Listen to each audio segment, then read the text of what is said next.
What's up, guys? Hey, I wanted to talk to you about something that I call our follow-up game. I was talking to a window cleaner yesterday. He's in a different state. He said, Matt, I'm doing a lot of quotes, I'm getting a lot of calls, but I'm not landing a lot of these jobs. Am I overpricing things? Am I not professional enough? Like, what's going on? And what we came to the conclusion of is his follow-up game was just garbage. It didn't exist, right? And for a lot of you guys, probably most of you guys, you're in the exact same boat, and you may not even know it because it happened to me a few years ago. We were busy, we were doing a lot of quotes, but we weren't getting a lot of these jobs. And I asked myself the same questions. Why am I not landing, if every 10 quotes, I might be landing 3 or 4 jobs. Am I overpriced? What's the deal? And what it came down to was we didn't have a follow-up system in place.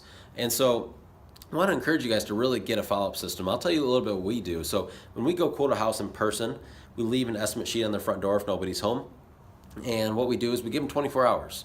If they don't call us within 24 hours of us leaving that quote on their front door, we not only send them an email with the quote again, but we also, our office manager, Kenna, she calls them and just says, hey, just wanted to touch base, see if you have any questions on the quote, and also wanted to see if you want to get on our schedule. If they don't answer, she'll leave a voicemail, and she calls them every single 24 hours after that until they either answer or they call us back and say, hey, we're not interested, or they say, yeah, we want to get on your schedule. And what we found, if you word it correctly, people are very appreciative that you're following up with them because they forget.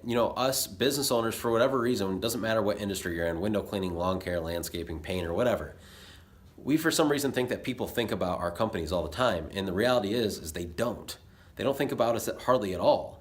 And they get busy. They have bills to pay. They think about work. They think about their kids, their spouse, the things they have to do. And we're one of the last things on their mind. So it's our job, if we have a hot lead, which if you're marketing and somebody calls you for a quote, that is a hot lead. It is our job to follow up with them and remind them, hey, I provided you a price. I know you're busy. And so this is just a courtesy call to remind you that we stopped by and did you want to get on our schedule? People appreciate it 99% of the time.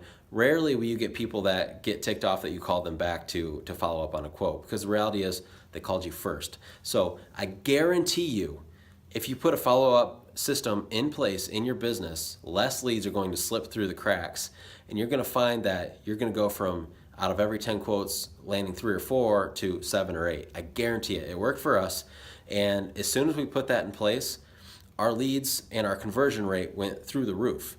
Why? Because very simple. People forgot that we gave them quotes. They got busy, months went by, they lost our estimate sheet. We never followed up with them, and chances are they probably called somebody else at that point, right? Because they didn't remember who gave them a quote in the first place. So it's your job as the business owner to follow up with the customers, especially the customers that reached out to you first for a quote. So put that in place, guys. I guarantee it works. Go out there and get them today. Have fun. See ya.